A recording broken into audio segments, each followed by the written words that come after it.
അധ്യക്ഷ പ്രസംഗത്തിനാണ് എന്നെ ഇവിടെ വിളിച്ചേക്കുന്നത്. ഞാൻ ആദ്യമായിട്ടാണ് ഒരു അധ്യക്ഷ പ്രസംഗം ചെയ്യുന്നത്. അപ്പം എന്തെങ്കിലും തെറ്റുകൾ ഉണ്ടെങ്കിൽ ശരിക്കും ഒന്ന് പൊറുക്കണം.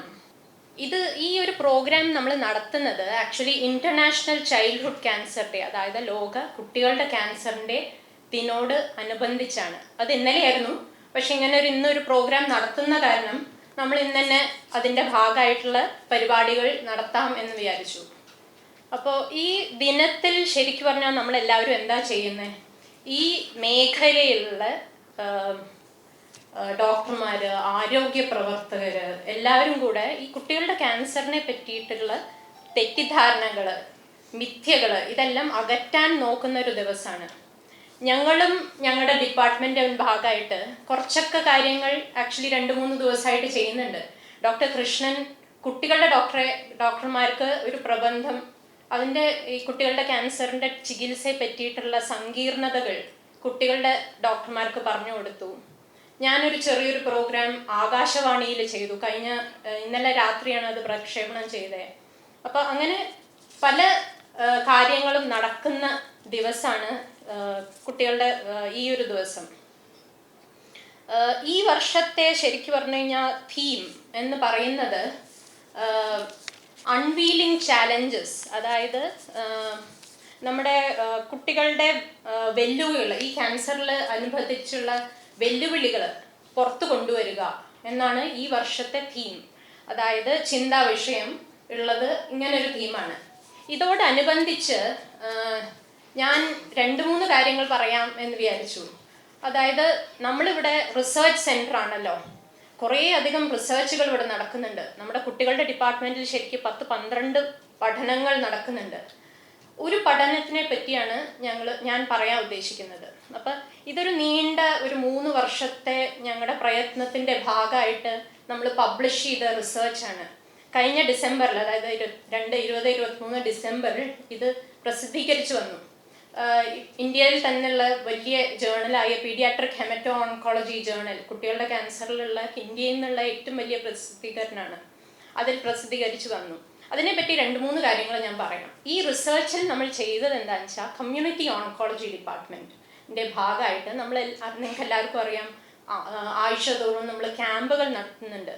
അപ്പം സാധാരണക്കാരായ മനുഷ്യരുടെ അടുത്ത് നമ്മൾ ചോദിച്ചു, ആൾക്കാരുടെ അടുത്ത് നമ്മൾ ചോദിച്ചു, കുട്ടികളുടെ ക്യാൻസറിനെ പറ്റി നിങ്ങൾക്ക് എന്താ അറിയാം?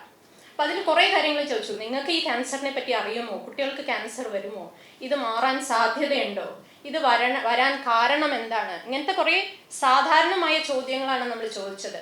ഇതിൽ ആക്ച്വലി റിസർച്ച് വെച്ച് നമ്മൾ നോക്കിയപ്പോൾ പല കാര്യങ്ങളും നമ്മുടെ കേരളത്തിലത്തെ സാക്ഷരത കാരണമായിരിക്കാം, എല്ലാം കറക്റ്റായിട്ടാണ് ഉത്തരം പറഞ്ഞത്. അതായത് കുട്ടികൾക്ക് ക്യാൻസർ വരാം, മാറാൻ സാധ്യതയുണ്ട്, കോമൺ ആയിട്ടുള്ള ക്യാൻസർ എന്ന് പറയുന്നത് ബ്ലഡ് ക്യാൻസർ ആണ്. ഇതെല്ലാം കറക്റ്റായിട്ടുള്ള ഉത്തരങ്ങളാണ് നമുക്ക് കിട്ടിയത്. നമുക്ക് ഇപ്പോൾ ഒരു 10-15 വർഷം മുമ്പ് നമ്മളിങ്ങനെ ഒരു പഠനം നടത്തിയിരുന്നെങ്കിൽ ഈ ഉത്തരമൊക്കെ തെറ്റായിരുന്നേനെ. ആൾക്കാർ പറഞ്ഞാൽ കുട്ടികൾക്ക് ക്യാൻസർ വരുമോ, അല്ലെങ്കിൽ ഇത് മാറാൻ സാധ്യതയില്ല, ഉറപ്പാണ് എന്നൊക്കെ ഉത്തരം പറഞ്ഞേനെ. അപ്പോൾ കേരളത്തിൽ ശരിക്കും പറഞ്ഞാൽ സാക്ഷരത വെച്ച് നമുക്ക് നേടിയിട്ടുണ്ട്, കുറേ കാര്യങ്ങൾ നേടിയിട്ടുണ്ട്. എന്നുവെച്ചാൽ ഇതൊക്കെ കറക്റ്റായിട്ട്, അത് കാരണമായിരിക്കണം നമ്മുടെ കുട്ടികളൊക്കെ കറക്റ്റ് സമയത്താണ് ചികിത്സയിൽ വരുന്നത്. ബ്ലഡ് ക്യാൻസറൊക്കെ ശരിക്കും പറഞ്ഞാൽ ഒരാഴ്ച വലിയ ബുദ്ധിമുട്ടൊന്നുമില്ല. നമ്മുടെ കുട്ടികളെ കണ്ടു കഴിഞ്ഞാൽ വളരെ ഹെൽത്തി കുട്ടികളാണ്, എന്നുവെച്ചാൽ ഒരു പ്രശ്നമില്ലാത്താണ് നമ്മുടെ ഹോസ്പിറ്റലിലേക്ക് വരുന്നത്. അപ്പോൾ കേരളത്തിൽ കുറേ നേട്ടങ്ങൾ വന്നിട്ടുണ്ട്. ഇതിൽ കണ്ടുപിടിച്ച 2 കാര്യങ്ങളാണ് ഞാൻ പറയാൻ ഉദ്ദേശിക്കുന്നത്. അപ്പം നമ്മൾ ഈ ചോദ്യങ്ങളുടെ ഇടയിൽ നമ്മൾ ചോദിച്ചൊരു കാര്യം എന്ന് പറഞ്ഞു കഴിഞ്ഞാൽ, ഈ ഒരു ക്യാൻസർ ട്രീറ്റ്മെൻറ്റ് വന്നൊരു കുട്ടി നോർമൽ ജീവിതത്തിലേക്ക് തിരിച്ചു വരുമോ എന്ന് പറഞ്ഞൊരു ചോദ്യം ഉണ്ടായിരുന്നു. അപ്പോൾ അതിൽ കിട്ടിയ നമുക്ക് ഉത്തരം എന്ന് പറഞ്ഞു കഴിഞ്ഞാൽ, നല്ലൊരു ശതമാനം, എനിക്കുള്ള ഒരു 85% ആൾക്കാർ പറഞ്ഞത് എന്താണെന്ന് വെച്ചാൽ, ചികിത്സ കഴിഞ്ഞ ഒരു കുട്ടി ഒരിക്കലും നോർമലായിട്ട് ജീവിക്കാൻ പറ്റില്ല എന്ന്. അപ്പം നമ്മുടെ ഒരു ചിൽഡ്രൻസ് ഡേ പ്രോഗ്രാം ഉണ്ടായിരുന്നു നവംബർ 14. നമ്മൾ കുട്ടികൾക്ക് വേണ്ടിയിട്ട് എല്ലാ വർഷവും നടത്തുന്ന ഒരു പ്രോഗ്രാം ഉണ്ട്. അതിൽ നമ്മുടെ ഒരു കുട്ടിയുടെ അച്ഛനുണ്ട്, അൻവർ എന്നാണ് പേര്. അൻവർ അവരുടെ അനുഭവങ്ങൾ പറഞ്ഞ സമയത്ത് അദ്ദേഹം പറഞ്ഞു, ഒരു കുട്ടിക്ക് ക്യാൻസർ എന്ന് പറഞ്ഞ പേര് വീണ് കഴിഞ്ഞാൽ അത് മാറ്റാൻ ഭയങ്കര ബുദ്ധിമുട്ടാണെന്ന്. അപ്പോൾ എനിക്ക് തോന്നുന്നു ഈ ഒരു കാര്യം ഭയങ്കര വിഷമിപ്പിക്കുന്ന ഒരു കാര്യമാണ് അച്ഛനമ്മമാരെ. അതായത് ഒരു ക്യാൻസർ വന്നു കഴിഞ്ഞാൽ നോർമലായിട്ട് ജീവിക്കാൻ പറ്റില്ല എന്നൊരു ആശയം നമ്മുടെ സമൂഹത്തിലുണ്ടെങ്കിൽ അത് മാറ്റിയേ തീരൂ. അപ്പം ഈ ഒരു കാര്യമാണ് ഞാൻ പല കാര്യങ്ങളും നമ്മൾ മാറ്റിയിട്ടുണ്ട്. ഇതുപോലെ ഈ കാര്യം നമ്മുടെ നോക്കിക്കഴിഞ്ഞാൽ ഈ വർഷം എത്രയോ കുട്ടികൾ മെഡിസിനിന് ജോയിൻ ചെയ്തു, എൻജിനീയറിങ്ങിന് ജോയിൻ ചെയ്തു, നഴ്സിങ്ങിന് ജോയിൻ ചെയ്ത 2-3 കുട്ടികളുണ്ട് ഈ വർഷം. അപ്പോൾ നമ്മുടെ കുട്ടികൾക്ക് എന്തും ആവാം എന്നുവെച്ചാൽ, ഈ ചികിത്സ കഴിഞ്ഞ് കഴിഞ്ഞാൽ ഏതൊരു കുട്ടിയും പോലെയും നോർമലായിട്ട് ജീവിക്കേണ്ട കുട്ടികളാണ് ഇവർ. നമ്മുടെ ഫോളോ അപ്പ് ക്ലിനിക്കിൽ വന്ന് നോക്കിക്കഴിഞ്ഞാൽ ഈ കുട്ടികൾ എല്ലാം നോർമലായിട്ടാണ് ജീവിക്കുന്നത്.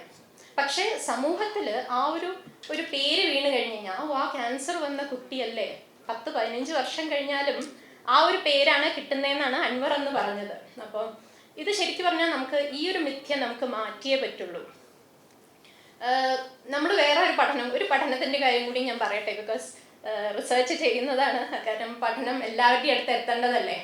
അപ്പോൾ ഈ പഠനത്തിൽ നമ്മൾ ചെയ്തത് എന്താണെന്ന് വെച്ചാൽ, factors affecting resilience in parents of children. അതായത് നമ്മൾ ഈ ചികിത്സ എടുക്കണ അച്ഛനമ്മമാരുടെ അടുത്ത് ചോദിച്ചു, അത് നിങ്ങൾക്ക് ശക്തി തരുന്ന കാര്യം എന്താണ്, നിങ്ങളെ വിഷമിപ്പിക്കുന്ന കാര്യം എന്താണ്? ഈ 2 കാര്യങ്ങളാണ് നമ്മൾ ചോദിച്ചത് ആ ഒരു പഠനത്തിൽ. അപ്പോൾ അതിൽ ശക്തി തരുന്ന കാര്യം മിക്കവരും എല്ലാവരും പറഞ്ഞത് എന്താണെന്ന് വെച്ചാൽ, ഫാമിലി സപ്പോർട്ട്. അതായത് നമ്മുടെ ഫാമിലി മെമ്പേഴ്സ്, നമ്മുടെ കൂട്ടുകുടുംബത്തിൽ നിന്നുള്ള സപ്പോർട്ടാണ് ഏറ്റവും കൂടുതൽ അവർക്ക് ശക്തി നൽകുന്നത്. ഏറ്റവും കൂടുതൽ അവരെ വിഷമിപ്പിക്കുന്ന കാര്യം എന്താണെന്ന് ചോദിച്ചു കഴിഞ്ഞാൽ, സമൂഹത്തിൻ്റെ മനോഭാവമാണെന്ന്. അപ്പോൾ 2 പഠനങ്ങളുണ്ട് ശരിക്കും നമുക്ക്. അത് കാണിക്കുന്നത് എന്താണെന്ന് വെച്ചാൽ, നമ്മൾ സമൂഹത്തിൻ്റെ മനോഭാവം മാറ്റിയേ പറ്റുള്ളൂ. അപ്പോൾ അച്ഛനമ്മമാരുടെ അടുത്ത് മിക്കവാറും ഫോൺ ചെയ്ത ആൾക്കാരെ ചോദിക്കുന്നത് എന്താണെന്ന് വെച്ചാൽ, കുട്ടിക്ക് ക്യാൻസർ വന്നതല്ലേ, അപ്പോൾ ബാക്കി കുട്ടികൾക്ക് ക്യാൻസർ വരും, അല്ലെങ്കിൽ ഈ കുട്ടി ഒരിക്കലും നോർമൽ ജീവിതത്തിലേക്ക് പോകാൻ പറ്റില്ല, ഇനിയിപ്പോൾ പതുക്കെ നമുക്ക് താഴോട്ടുള്ള ക്ലാസ്സിലൊക്കെ ആക്കാം, നോർമലായിട്ടുള്ള ഒരു ജീവിതം നയിക്കണ്ട എന്ന രീതിയിലാണ് നമ്മുടെ സമൂഹം. ഇത്രയും നമ്മൾ കേരളത്തിൽ മാറ്റിയില്ല. ഇതും എന്തായാലും മാറുമെന്ന് എനിക്ക് ഉറപ്പാണ്. പക്ഷേ ഈ ഒരു പഠനത്തിലൂടെ ആക്ച്വലി ഞങ്ങൾ കാണിച്ചു തന്നതാണ്, ആ ഒരു മനോഭാവം നമ്മുടെ സമൂഹത്തിൽ ഇപ്പോഴുണ്ട്. വേറൊരു ഒരു റിസൾട്ടും കൂടി ഞാൻ പറഞ്ഞിട്ട് ഈ ഒരു വേദിയിൽ പറയാൻ ഉദ്ദേശിക്കുന്നത് എന്താണെന്ന് വെച്ചാൽ, ഒരു ചോദ്യം ഈ ഒരു റിസർച്ചിൽ ഉണ്ടായത് എന്താണെന്ന് വെച്ചാൽ, എന്താണ് കാരണം? അപ്പം ഇന്ന് നമ്മുടെ അധ്യക്ഷനും ചോദിച്ചു അത് എന്താണ് കാരണം ക്യാൻസർ വരാനുള്ളത്. അപ്പം ഈ ചോദ്യങ്ങളിൽ ആക്ച്വലി ചോദിച്ചതിൽ ഉത്തരം കിട്ടിയത് ശരിക്കും ഞെട്ടിക്കുന്നതാണ്. കേരളത്തിൽ പോലും ആൾക്കാർ വിചാരിക്കുന്നത് എന്താണെന്ന് വെച്ചാൽ, ഒരു ഗോഡ്സ് കേഴ്സ്, അതായത് ഈശ്വരൻ്റെ ശാപമാണ് കുട്ടികൾക്ക് ക്യാൻസർ വരുന്നതെന്ന്. കുട്ടികളുടെ ചീത്തയായ പ്രവൃത്തി കാരണമാണ് ക്യാൻസർ വരുന്നത്, പൊല്യൂഷൻ കാരണമാണ് ക്യാൻസർ വരുന്നത്. അപ്പം നമ്മൾ വിചാരിക്കും നമ്മൾ മറ്റേ വളരെ ലിറ്ററേറ്റ് സ്റ്റേറ്റിലാണ് നമ്മൾ ജീവിക്കുന്നതെന്ന്. പക്ഷെ അല്ല, നമ്മുടെ സമൂഹത്തിൽ ശരിക്കും പറഞ്ഞാൽ ഇങ്ങനെ കുറേ തെറ്റിദ്ധാരണകളുണ്ട്. കുട്ടികൾക്ക് ഒരു കാരണമല്ല ക്യാൻസർ വരുന്നത്. അപ്പം ഈ ഒരു കാര്യം കൂടിയും ഞാൻ ഈ പഠനത്തിനെ പറ്റി പറയുന്നു. പിന്നെ ഈ ഇന്നത്തെ ദിവസം എന്ന് പറയുന്നത്, ഇന്നത്തെ ഡിജിറ്റൽ കാലഘട്ടത്തിൽ നമ്മുടെ കുട്ടികളും ഒട്ടും വ്യത്യസ്തരല്ല. നമ്മുടെ സമൂഹത്തിലത്തെ കുട്ടികളുടെ പോലെ എല്ലാവരും മൊബൈൽ ഫോണിലാണ്. ആൻഡ് നമ്മൾ വാർഡിൽ കാണുന്നത് എന്താണെന്ന് വെച്ചാൽ, ഈ മൊബൈൽ ഫോൺ യൂസ് കാരണം ഒന്ന് അഡിക്ഷൻ, ബിഹേവിയറൽ നല്ല വാശി.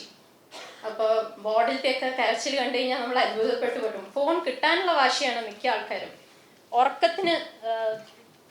ഉറക്കത്തിന് ബുദ്ധിമുട്ട്, സ്ലീപ്പ് ഡിസ്റ്റർബൻസസ്. പിന്നെ കണ്ണിന് ബുദ്ധിമുട്ട്, കണ്ണിൽ ചുമന്ന് വരിക, റെഡായി, കാഴ്ചയ്ക്ക് ബുദ്ധിമുട്ട് വരിക, എല്ലാവർക്കും കണ്ണിന് പ്രോബ്ലംസ് വരിക. ഇതൊക്കെയാണ് നമ്മുടെ കുട്ടികളിൽ കാണുന്നത്. അപ്പോൾ ഇതൊന്ന് മാറ്റാൻ വേണ്ടിയിട്ടാണ് നമ്മൾ ഈ ഒരു കിഡ്സ് സോൺ എന്ന് പറഞ്ഞൊരു ആശയം നമ്മൾ മുന്നോട്ട് വയ്ക്കുന്നത്. അതിൽ ഉള്ളത് എന്താണെന്ന് വെച്ചാൽ, നമ്മുടെ ഫിസിക്കൽ ആക്ടിവിറ്റി, നമ്മൾ നല്ല ആക്റ്റീവായിട്ട് ഇരുന്ന് കഴിഞ്ഞാൽ ഡെഫിനറ്റായിട്ട് നമ്മുടെ ചികിത്സയിലുള്ള സൈഡ് ഇഫക്ട്സ് ഒക്കെ കുറയാൻ സാധ്യതയുണ്ട്, ഇമോഷണൽ പ്രോബ്ലംസ് കുറയാൻ സാധ്യതയുണ്ട്. അപ്പോൾ ഇങ്ങനൊരു ആശയം വെച്ചിട്ടാണ് നമ്മൾ ഈ കിഡ്സ് സോൺ തുടങ്ങുന്നത്. നമ്മൾ ഇനിയൊരു ഉദ്ദേശം കൂടി ഉണ്ട്, ഒരു ചെറിയൊരു സ്കൂളിംഗ് മാതിരി തുടങ്ങാൻ പറ്റും. ഈ കുട്ടികൾക്ക് ഈ 6-7 മാസത്തിൻ്റെ കാലാവധിയാണ് ഈ ചുറ്റുവട്ടത്തിൽ നിൽക്കുന്നത് നമ്മുടെ കുട്ടികൾ. അപ്പോൾ ആ കാലാവധിയിൽ കുറച്ചെങ്കിലും ഒരു സ്കൂളിംഗ് മുന്നോട്ട് പോകാൻ, അവരുടെ ഇൻ്റലക്ച്വൽ ഡെവലപ്മെൻറ്റിന് കുറച്ചും കൂടിയും ഒരു ഗുണം ചെയ്യും എന്നാണ് ഞങ്ങളുടെ ഒരു ആശയം. ഈ ഒരു ആശയം കൂടി നടക്കുമെന്ന് ഉറപ്പാണ്. മുന്നോട്ട് എങ്ങനെയാണ് പോകണമെന്ന് നോക്കട്ടെ. ഈ ഒരു വാക്കുകളിൽ ഞാൻ എൻ്റെ അധ്യക്ഷ പ്രസംഗം നിർത്തട്ടെ. Thank you. നമസ്കാരം.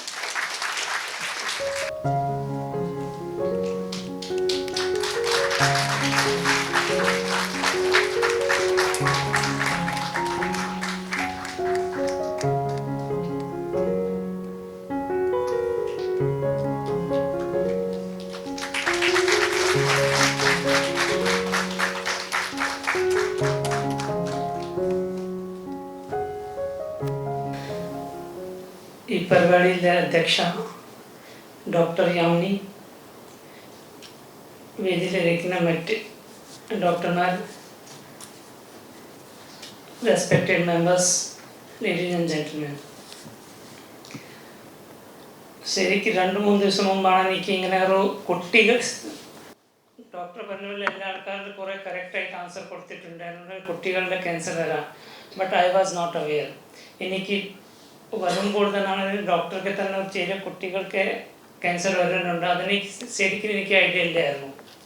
ഫസ്റ്റ് ടൈമാണ് ഞാൻ കേൾക്കാൻ ചില കുട്ടികൾക്ക് തന്നെ ക്യാൻസർ വരുന്നുണ്ട്. ഇപ്പം ഞാൻ പിന്നെ വരുമ്പോൾ തന്നെ പിന്നെ ദിവസം ഞാൻ ചോദിച്ചിട്ടുണ്ടെങ്കിൽ ചില കുട്ടികൾക്ക് വരാറുണ്ട്. ചില കുട്ടികൾ പിന്നെ എന്താ പറയുന്നത്, എന്താണ് കാരണം? ഞാൻ ഡോക്ടറുമായിട്ട് സംസാരിക്കുമ്പോൾ തന്നെ ചോദിക്കുന്നത് എന്താണ് കാരണം. സാധാരണ നമ്മൾ നോക്കുമ്പോൾ ലൈഫ് ഫുഡ് ഹാബിറ്റ്, ഏതാണ് പറയുന്നത്, ഫുഡ് ഹാബിറ്റ്, ലൈഫ് സ്റ്റൈൽ, പല കാര്യങ്ങളാണ് ക്യാൻസറിൻ്റെ കാരണങ്ങൾ. പിന്നെ ജനിച്ച കുട്ടികൾ, ചില കുട്ടികൾക്ക് എന്ത് ലൈഫ് സ്റ്റൈൽ, അത് ഇങ്ങനെയാണ് വരുന്നത്, ജനറ്റിക്കലി ഇങ്ങനെയാണ് വരുന്നത്, ജീൻസിലാണോ ഇങ്ങനെയാണോ, അത് എനിക്ക് ശരിക്കും ഐഡിയ ഇല്ലായിരുന്നു. ഇപ്പം ഇവിടെ വരുമ്പോഴാണ് എനിക്ക് അറിയാൻ കഴിയുന്നത് ഈ കാര്യം. ഈ നമ്മുടെ ക്യാൻസർ കുട്ടികൾക്ക് വരുന്ന ഇങ്ങനെ ഒരു സംഭവം ഇത് ഇങ്ങനെ ഉണ്ട്. നമ്മുടെ MVR ക്യാൻസർ സെൻറ്റർ ഈ കുട്ടികൾ ക്യാൻസർ ഡയഗ്നോസ് ചെയ്ത ഇനീഷ്യേറ്റീവ് നല്ല ഇനീഷ്യേറ്റീവാണ്, യാതൊരു സംശയമില്ല.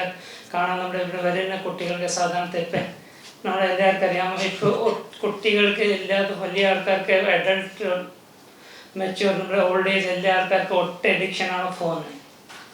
നമ്മൾ ഇന്നലെ വണ്ടിയിൽ പോകുമ്പോൾ തന്നെ ഫോൺ നോക്കും. സാധാരണ ഒരു മോർണിംഗ് വാക്കില്ലാതെ എല്ലാ സമയത്തും നമ്മുടെ 24 hours നോക്കുമ്പോൾ അറ്റ്ലീസ്റ്റ് ഒരു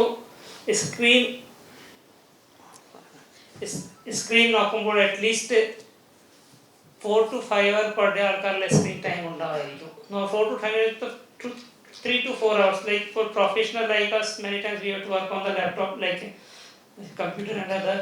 But due to job, minimum 4 to 5 hours per day is the screen time. That is too high in my opinion, because earlier we don't have any screen time. Now ഈ സമയത്ത് നോക്കുമ്പോഴേക്ക് കുട്ടികളുടെ ഐസൈറ്റിലെ കോൺസെൻട്രേഷൻ്റെ ഭയങ്കര എഫക്റ്റാണ്.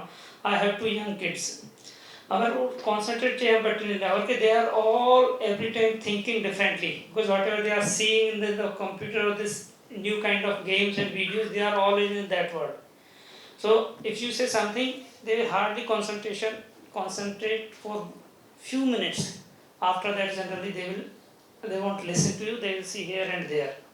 So this kind of thing is affecting a lot the kids in a big way. I don't know, like this radiation and other effect will be there. I don't know this is affecting, but definitely I can say their mental health and eyesight is affecting in a big way.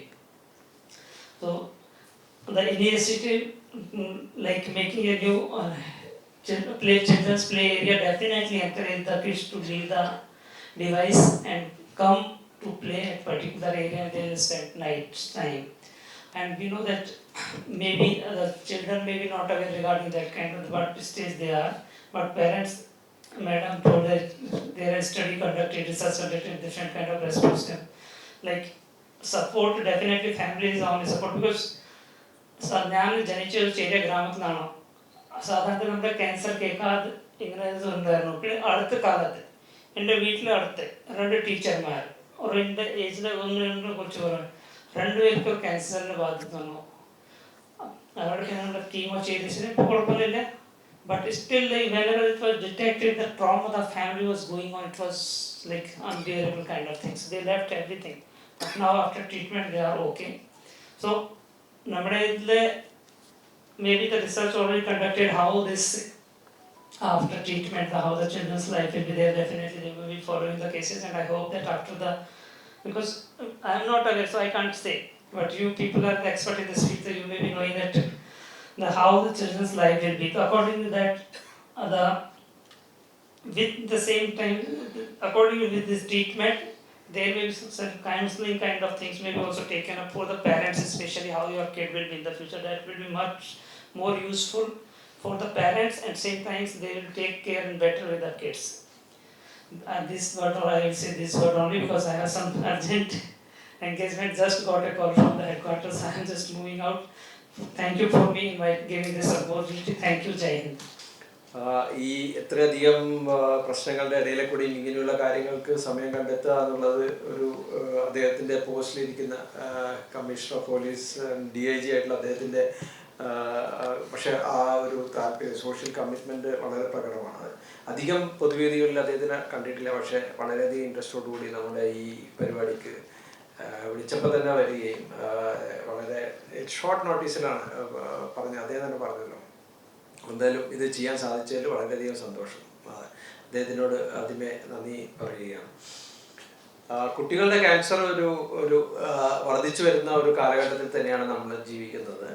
ഏകദേശം കേരളത്തിൽ 1000 കുട്ടികൾ ഒരു വർഷത്തിൽ cancer കണ്ടുപിടിക്കപ്പെടുന്നു. അതിൽ ഏകദേശം 250ഓളം കുട്ടികളെ നമുക്ക് treat ചെയ്യേണ്ടതായിട്ട് വരുന്നുണ്ട്. വളരെയധികം ഫലപ്രാപ്തി നൽകുന്ന ഒരു ക്യാൻസറാണ് കുട്ടികളുടെ ക്യാൻസർ. അത് ഏകദേശം 90% ക്യാൻസറുകളും കുട്ടികളുടെ ചികിത്സിച്ച് ഭേദമാക്കാൻ പറ്റും. പക്ഷെ ഒരേ ഒരു കാര്യം എന്ന് പറയുന്നത് കുട്ടികളുടെ അച്ഛനമ്മമാർ ആ പ്രായത്തിൽ ഒരു ഭീമമായ ചികിത്സാ ചെലവ് താങ്ങാൻ പറ്റാത്ത ഒരു അവസ്ഥയിലാണ്. അപ്പോൾ പലപ്പോഴും നമുക്ക് മുൻകാലങ്ങളിൽ നമുക്ക് നല്ല സെൻറ്റർ ട്രീറ്റ്മെൻറ്റ് എടുക്കാൻ പറ്റിയ നല്ല സെൻറ്റർ നല്ല ഡെഡിക്കേറ്റഡ് ആയിട്ടുള്ള സെൻറ്റേഴ്സ് ഉണ്ടായിരുന്നില്ല. രണ്ടാമത്തതായി സാമ്പത്തിക പ്രശ്നം. പക്ഷേ ഇപ്പോൾ നമുക്ക് ധാരാളം ബേബിയ ക്യാൻസറിൽ തന്നെ one of the best paediatric oncology department in India. We have several achievements for the pediatric. നമ്മളിവിടെ ഏറ്റവും വലിയ പീഡിയാട്രിക് ക്യാൻസേഴ്സിൻ്റെ ബോൺ മാരോ ട്രാൻസ്പ്ലാന്റ് അടക്കം ചെയ്യുന്നുണ്ട്. പലപ്പോഴും നമുക്ക് മറ്റുള്ള സെൻറ്റേഴ്സിന് ട്രാൻസ്പ്ലാന്റ് കഴിഞ്ഞിട്ട് പിന്നെയും പ്രോബ്ലം വരുമ്പോൾ നമ്മളിത് വരുന്നു, അല്ലെങ്കിൽ ട്രാൻസ്പ്ലാന്റ് വളരെ കോംപ്ലിക്കേറ്റഡ് ട്രാൻസ്പ്ലാന്റിന് ഇങ്ങോട്ടേക്ക് റെഫർ ചെയ്ത് വരാറുണ്ട്. അപ്പം ഇതുപോലുള്ള സെൻറ്റേഴ്സ് ഇപ്പം അത്യാവശ്യം നമുക്ക് ഇപ്പോൾ അവൈലബിൾ ആണ്. അപ്പോൾ സെൻറ്റേഴ്സിൻ്റെ അപര്യാപ്തത ഇല്ല, പകരം നമുക്ക് സാമ്പത്തികമാണ് മിക്കവരുടെയും മുമ്പിലുള്ള ഏറ്റവും വലിയ പ്രതിസന്ധി. അപ്പോൾ അതിന് നമുക്ക് ധാരാളം ക്രൗഡ് ഫണ്ടിങ് പോലത്തെ കാര്യങ്ങൾ ചെയ്തു വരുന്നുണ്ട്. അവരെ സഹായിക്കേണ്ടത് സമൂഹത്തിൻ്റെ ഉത്തരവാദിത്തമാണ്. അത് നമ്മുടെ സമൂഹം നന്നായിട്ട് ഏറ്റെടുക്കുകയും അപ്പോൾ നമുക്ക് അതിന് ഹെൽപ്പ് കിട്ടാറുമുണ്ട്. മാറിയ സമൂഹം ത്തിനെപ്പറ്റി ചിന്തിക്കാനാണ് എനിക്ക് ഇഷ്ടം. പക്ഷെ ഞാൻ ഈ വേദിയിലൊന്നും പറയാത്ത ഒരു മനസ്സിലൊരു സങ്കടം കിടക്കുന്ന ഒരു കാര്യം ഞാൻ പറയാം. ഇപ്പം യാമിനി ഇപ്പോൾ സമൂഹത്തിൽ നമ്മുടെ കേരളത്തിലുള്ള കാര്യങ്ങൾ പറഞ്ഞു. കേരളത്തിലെ പീഡിയാട്രിക് ക്യാൻസേഴ്സിനെ പറ്റി വളരെയധികം ഓർമ്മയുണ്ട്. ആളുകൾക്ക് എങ്ങനെയാണ് അത് വരുന്നത്, കുട്ടികൾക്ക് അസുഖം വരുന്ന കാര്യങ്ങളൊക്കെ പറഞ്ഞു. സമൂഹത്തിൻ്റെ കാഴ്ചപ്പാട് മാറിയിട്ടുണ്ടോ എന്നുള്ളത് നിങ്ങൾ തന്നെ തീരുമാനിക്കണം. ഞാൻ പറയാൻ പോകുന്ന കഥ ഒരു റിയൽ എനിക്ക് നേരിടേണ്ടി വന്ന ഒരു സംഭവമാണ്. ഒരു 10 കൊല്ലം മുമ്പേ ഉള്ള കാര്യമാണ്. അന്ന് ഞങ്ങളുടെ ടൗണിലുള്ള ഒരു വളരെയധികം ടൗണിൽ കാലിക്കറ്റ് കോർപ്പറേഷനിൽ വളരെ കണ്ണായിട്ടൊരു സ്ഥലം. അവിടെ ആശുപത്രിക്ക് അടുത്ത് കുട്ടികൾക്ക്, ഇപ്പം ഞങ്ങളുടെ കുട്ടികൾ അന്ന് ഭക്ഷണം കഴിക്കാൻ ഭയങ്കര മടി കാണിക്കുമ്പോൾ നമ്മുടെ സ്റ്റാഫ് വീട്ടിൽ നിന്ന് സമ്മതിയൊക്കെ അരച്ചു കൊണ്ടുവന്ന് അവർക്ക് കൊടുക്കുക ചെയ്യാം. അവിടെ എല്ലാ സൗകര്യങ്ങളും ഉണ്ടെങ്കിലും പക്ഷേ ഈ വീട്ടിലത്തെ ഭക്ഷണം കഴിക്കുന്ന ഒരു ചേഞ്ചിനൊക്കെ അവർ ഇത്. അപ്പോൾ ഇതിനു മുമ്പേ ലോകപ്രസിദ്ധമായ Saint Jude cancer centre USA അമേരിക്കയിലത്തെ സെൻറ്റർ ഒരിക്കൽ സന്ദർശിക്കാനിടയായപ്പോഴും അതിൻ്റെ അടുത്തുള്ള സ്ഥലങ്ങളിലൊക്കെ വളരെ ചെറിയ ആശുപത്രിയാണ്. പക്ഷെ ഒരുപാട് പേര് അതിൻ്റെ അടുത്ത് താമസിക്കാൻ വേണ്ടിയിട്ട് സൗകര്യങ്ങൾ കിട്ടിയിട്ടുണ്ട് അപ്പോൾ ആളുകൾക്ക്. അപ്പോൾ അതൊക്കെ ഈ NGOs ഒക്കെ ചെയ്യുന്നതാണ്. അപ്പോൾ അതേമാതിരി ഒന്ന് ഞങ്ങൾ പ്രതീക്ഷയുടെ കീഴിൽ ഒന്ന് ചെയ്യാൻ വേണ്ടിയിട്ട് ഈ ടൗണിലത്തെ ഈ ഗോവിന്ദപുരം എന്ന് പറഞ്ഞ സ്ഥലത്താണ്.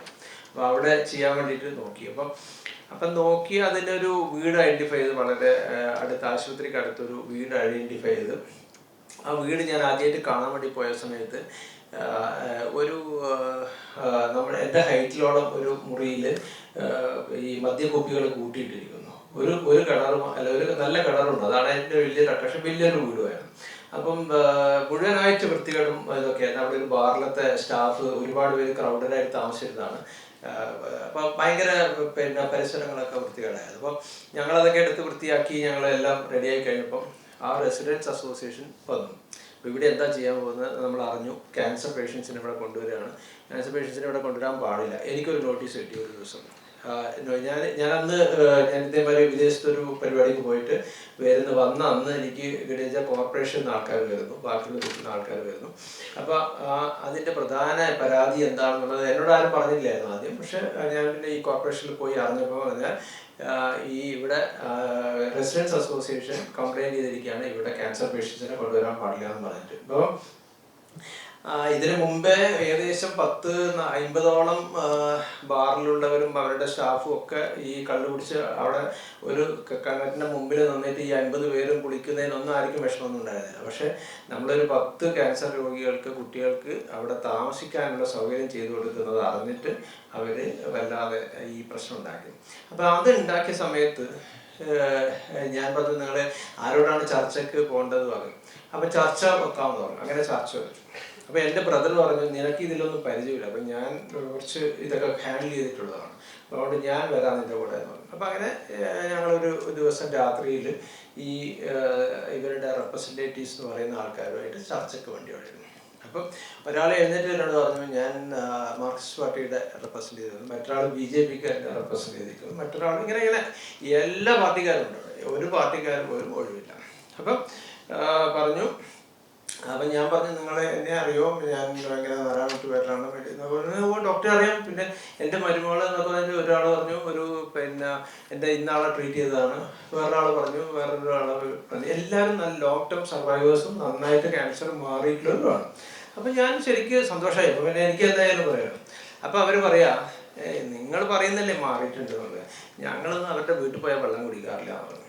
അപ്പം ഞാൻ ഉടനെ എഴുന്നേറ്റു. ഞാൻ പറഞ്ഞു, ഞാൻ ഈ ചർച്ചയില്ല, ഞാൻ ഇത് വരുന്നില്ല അവിടെ, നിങ്ങൾക്ക് എന്താ വേണ്ടത്, ഞാൻ എന്താ ചെയ്യേണ്ടതെന്ന് പറഞ്ഞു. അല്ല, ഡോക്ടർ വരില്ല ഇങ്ങോട്ടേക്കെന്ന് പറഞ്ഞാൽ എഴുതി തരണതാണ്. അപ്പോൾ തന്നെ അവിടുന്ന് എഴുതിയിട്ട് കൊടുത്തു. ഒന്നും ചെയ്യാൻ പറ്റാണ്ട് ഏട്ടൻ നിന്നിട്ട് എന്നെ ചീത്ത പറഞ്ഞു. ഞാൻ പറഞ്ഞു, ഇങ്ങനത്തെ ഒരാളുടെ അടുക്കത്തേക്ക്, ഇങ്ങനത്തെ ഒരു സമൂഹത്തിൻ്റെ മുമ്പിലേക്ക് ഞാൻ വരാൻ തയ്യാറല്ല. അന്ന് അവിടെ വെച്ചിട്ട് നമ്മളിത് ഈ കുട്ടികൾക്ക് താമസിക്കാനുള്ള സൗകര്യം, കുട്ടികൾക്ക് വേണ്ടിയിട്ടുള്ള ചെയ്ത കാര്യങ്ങളെല്ലാം അവിടെ ഡ്രോപ്പ് ചെയ്തിട്ട് നമ്മൾ മടങ്ങി. 10 കൊല്ലം മുമ്പത്തെ കാര്യമാണ്, 2012 കൊല്ലം മുമ്പത്തെ കാര്യമാണ് ഈ പറയുന്നത്. അപ്പോൾ അതിൽ നിന്ന് സമൂഹം മുന്നോട്ട് വന്നിട്ടുണ്ടാവും എന്ന് ഞാൻ കരുതുന്നു. ഇപ്പോഴത്തെ കുട്ടികളുടെ ഇതിനകത്ത് ഞാനിപ്പോൾ അത്ര ഇൻവോൾവ് അല്ലാത്തതുകൊണ്ട്, പക്ഷേ എനിക്ക് ഫാമിലിയൊക്കെ നന്നായിട്ട് ചെയ്യുന്നുണ്ട്. ഇവിടെ കുട്ടികളെ താമസിക്കാൻ വേണ്ടിയിട്ട് ധാരാളം NGOs അവരൊക്കെ വന്നിട്ട് ഈ ഉത്തർപ്രദേശമായിട്ട് പോലും നല്ല രീതിയിൽ അവർക്ക് സഹായിക്കാൻ വേണ്ടി സാധിക്കുന്നുണ്ട് എന്ന് അറിഞ്ഞുകൊണ്ട് വളരെയധികം സന്തോഷിക്കുന്നു. അപ്പം ഞാൻ ജസ്റ്റ് ഒരു ഇത് ഷെയർ ചെയ്യാൻ കാരണം എന്ന് പറഞ്ഞാൽ, ഒരു കാലത്ത് സമൂഹം എങ്ങനെയായിരുന്നു നമ്മുടെ കുട്ടികളെ നോക്കിക്കണ്ടിരുന്നത് എന്നുള്ളതാണ്. അതിൽ ഒരാൾ ഇത്രയും പറഞ്ഞു, നിങ്ങൾ ഈ ആംബുലൻസിലൊക്കെ കൊണ്ടുവന്ന കുട്ടികൾ കരയും, രാത്രി വേദനിച്ചിട്ട് കരയും, അപ്പോൾ അതൊന്നും നമുക്ക് സഹിക്കാൻ കഴിയില്ലാതാണ്. അപ്പോൾ അത്രയും എന്താ പറയുക, സങ്കുചിതമായ ഒരു കണ്ണോടുകൂടിയാണ് അവർ കുട്ടികളെ നമ്മുടെ കുട്ടികളെ കാണുന്നു എന്നുള്ളതായിരുന്നു ഒരു കാര്യം. ഏതായാലും അത് മാറിയെന്നറിയുന്നതിൽ, അല്ലെങ്കിൽ മാറും എന്ന് മാറിയിട്ടുണ്ടാവുമെന്ന് വിശ്വസിക്കുന്നു. ഇത് ഈ ഡോക്ടർ യാമിനി പറഞ്ഞതുപോലെ നമുക്ക് നമ്മുടെ ഇതിൽ വലിയ ആളുകളെന്നോ കുട്ടികളെന്നോ ആരും വ്യത്യാസമില്ല.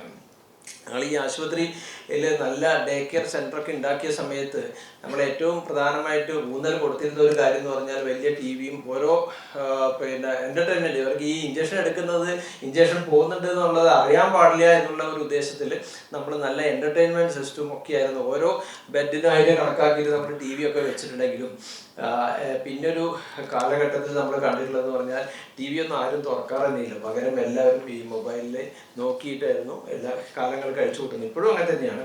അപ്പോൾ ഇതിൻ്റെ അകത്ത് മാറിയിട്ട് കുട്ടികൾക്ക് കുറച്ചും കൂടി മാനസികമായിട്ടുള്ള ഒരു ഉല്ലാസത്തിന് പറ്റുന്ന ഒരു കാര്യം ചെയ്യണം എന്നുള്ള ഒരു ആഗ്രഹം ഉണ്ടായിരുന്നു. ഏതായാലും അത് പീഡിയാട്രിക് ഡിപ്പാർട്ട്മെൻറ്റ് അത് ചെയ്യാൻ സാധിച്ചതിൽ വളരെയധികം സന്തോഷം. എന്തായാലും ഇന്നത്തെ ഈ കാര്യം ഈ കുട്ടികളുടെ വേണ്ടി ചെയ്തു കൊടുത്ത ഇതിനകത്ത് നമ്മുടെ ബോർഡ് ഓഫ് ഡയറക്ടേഴ്സിന് ചെയർമാനെയും പ്രത്യേകം നമ്മൾ അഭിനന്ദിക്കുന്നു. അതോടൊപ്പം തന്നെ അവർക്ക് നന്ദിയും പറയുന്നതുകൊണ്ട് ഞാൻ എൻ്റെ പ്രസംഗം ഇവിടെ അവസാനിപ്പിക്കുന്നു. നന്ദി, നമസ്കാരം. ക്യാൻസർ രോഗം ബാധിച്ച കുട്ടികൾക്ക്, അവരുടെ കുടുംബത്തിന്, അവരെ പരിചരിക്കുന്ന ആരോഗ്യ പ്രവർത്തകർക്ക്, ഡോക്ടർമാരടക്കമുള്ള ആരോഗ്യ പ്രവർത്തകർക്ക് എല്ലാവർക്കും ഐക്യദാർഢ്യം പ്രകടിപ്പിക്കുക എന്നതാണ് നമുക്കിവിടെ ചെയ്യാനുള്ളത്. കുട്ടികൾ യഥാർത്ഥത്തിൽ ക്യാൻസറിനെതിരെ പോരാടുന്ന യോദ്ധാക്കളാണ്. ഇതുപോലെ പലരും പോരാടി പരാജയപ്പെട്ട് മരിച്ചുപോയവരുണ്ട്. അതിൻ്റെ വേദനയിൽ കഴിയുന്ന കുടുംബങ്ങളുണ്ട്. അവരോടൊക്കെ നമുക്ക് പറയാനുള്ളത്, ഈ പോരാട്ടം ഇവിടെ തുടർന്നുകൊണ്ടിരിക്കും. നിങ്ങൾ പരാജയപ്പെട്ട വേദന നിങ്ങൾക്ക് ആത്മാക്കൾക്കാണെങ്കിലും ജീവിച്ചിരിക്കുന്ന കുടുംബക്കാർക്കാണെങ്കിലും അത് ഇല്ലാതെ നമുക്ക് ഈ പോരാട്ടം തുടരുക തന്നെ ചെയ്യും. കുട്ടികളും കുടുംബവും ഇവിടെ സന്തോഷത്തോടെ സുരക്ഷിതരായി കഴിയാനുള്ള മാർഗങ്ങൾ സമൂഹം ആരാഞ്ഞുകൊണ്ടിരിക്കും എന്ന് നമുക്ക് ആശംസിക്കാം. ഞാനത് ആഗ്രഹിക്കുന്നു. എൻ്റെ പരിപാടി ഇവിടെ കൂടി എല്ലാവർക്കും നന്ദി പറയുക എന്ന ഒരു എളിയ കാര്യമാണ്. നമ്മുടെ Rajpal Meena IPS police commissioner and DIG, അദ്ദേഹം എല്ലാ തിരക്കുകൾക്കിടയിലും ഇവിടെ വന്ന് ഈ പരിപാടി ഉദ്ഘാടനം ചെയ്തു തന്നതിൽ വളരെയേറെ സന്തോഷമുണ്ട്. അദ്ദേഹത്തിന് എല്ലാവരുടെയും പേരിൽ ഞാൻ നന്ദി അറിയിക്കുന്നു. നമ്മുടെ അധ്യക്ഷ ഡോക്ടർ യാമിനി പീഡിയാട്രിക്സ് ഓങ്കോളജി വിഭാഗം മേധാവിയാണ്. അവർ വളരെ കഠിനമായി പ്രയത്നിച്ചാണ് ഇന്ന് ഈ ഒരു പരിപാടി ഇവിടെ ഇത്തരത്തിൽ വളരെ ഭംഗിയായി നടത്തിയിട്ടുള്ളത്.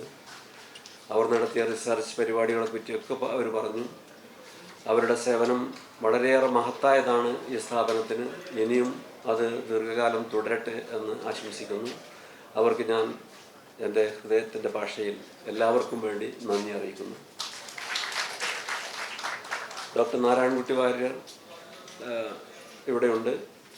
അദ്ദേഹം ഈ സ്ഥാപനത്തിൻ്റെ ഒരു ആത്മാവാണ്. അദ്ദേഹത്തിന് കൂടുതലായി ഒരു നന്ദി പറയേണ്ട ആവശ്യമില്ല. എല്ലാ തുടിപ്പുകളിലും അദ്ദേഹത്തിൻ്റെ പ്രവർത്തനം ഉണ്ടായിട്ടുണ്ട്, എന്നും ഉണ്ടായിട്ടുണ്ട്. ഇനിയും ദീർഘകാലം ഉണ്ടാകട്ടെ എന്ന് ആശംസിക്കുന്നു. അദ്ദേഹത്തിന് ഞാൻ വളരെയേറെ നന്ദി പറയുന്നു. ഡോക്ടർ കൃഷ്ണൻ വളരെയേറെ കുട്ടികളോട് പ്രതിബദ്ധതയുള്ള ഒരു ഡോക്ടറായിട്ടാണ് എനിക്ക് മനസ്സിലായിട്ടുള്ളത്. അദ്ദേഹം വന്നതിന് ശേഷം കുറേയേറെ ബോൺ മാരോ ട്രാൻസ്പ്ലാന്റേഷനൊക്കെ ഇവിടെ നടന്നു. കുട്ടികൾക്ക് എന്തെല്ലാം ചെയ്യാൻ കഴിയുമോ അതിലൊക്കെ അദ്ദേഹം സ്വന്തം വീട്ടിലെ കുട്ടികളെ പോലെ തന്നെയാണ് പരിഗണിക്കുന്നതെന്നുള്ള അനുഭവം ഇതിൻ്റെ CEO എന്ന നിലക്ക് എനിക്കുണ്ട്. അദ്ദേഹത്തോട് വളരെയേറെ നന്ദിയുണ്ട്. അദ്ദേഹത്തെ ഞാൻ ഈ നന്ദി അറിയിക്കുന്നു. കൂടാതെ നമ്മുടെ ചെയർമാൻ, അതുപോലെ തന്നെ ബോർഡ് ഡയറക്ടേഴ്സായിട്ട് ഇവിടെ എത്തിയിട്ടുള്ള കുറേ പേരുണ്ട്. ചാക്കുണ്ണിയേട്ടൻ, സുനിൽ, പ്രീമ മനോജ്, സാജു ഒക്കെ ഇവിടെ ഉണ്ട്. വേറെ പലരും ഇവിടെ ഉണ്ടായിരുന്നവരെല്ലാം പോയി. അവരുടെയൊക്കെ നിങ്ങൾ ആരും അറിയാത്ത പിന്തുണ ഇവിടെ ഏത് കാര്യത്തിനുമുണ്ട്.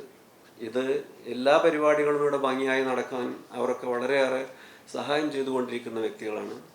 അവർക്കും നന്ദി പറയാൻ അർഹതയില്ലെങ്കിൽ പോലും ഈ ഔപചാരികമായി ഞാൻ അവരെ എല്ലാവരെയും ഈ നന്ദി അറിയിക്കുന്നു. അതുപോലെ നമ്മുടെ ഡോക്ടർ റബേക്ക ഉണ്ട് ഇവിടെ, മറ്റ് ഡോക്ടർമാർ, ആരോഗ്യ പ്രവർത്തകർ, ഇവിടെ മാധ്യമ പ്രവർത്തകരുണ്ട്, ഇതിൻ്റെ ലൈറ്റ് ആൻഡ് സൗണ്ട്സ്, അങ്ങനെ ആരൊക്കെയുണ്ടോ അവർക്കെല്ലാവർക്കും ഞാൻ നന്ദി അറിയിക്കുന്നു. അതിലുപരി നമുക്ക് ഏറ്റവും പ്രിയപ്പെട്ട കുട്ടികൾ, ക്യാൻസർ രോഗികൾ ആയി വന്ന കുട്ടികൾ, അവരൊക്കെ പ്രാപിച്ചുകൊണ്ടിരിക്കുകയാണ്.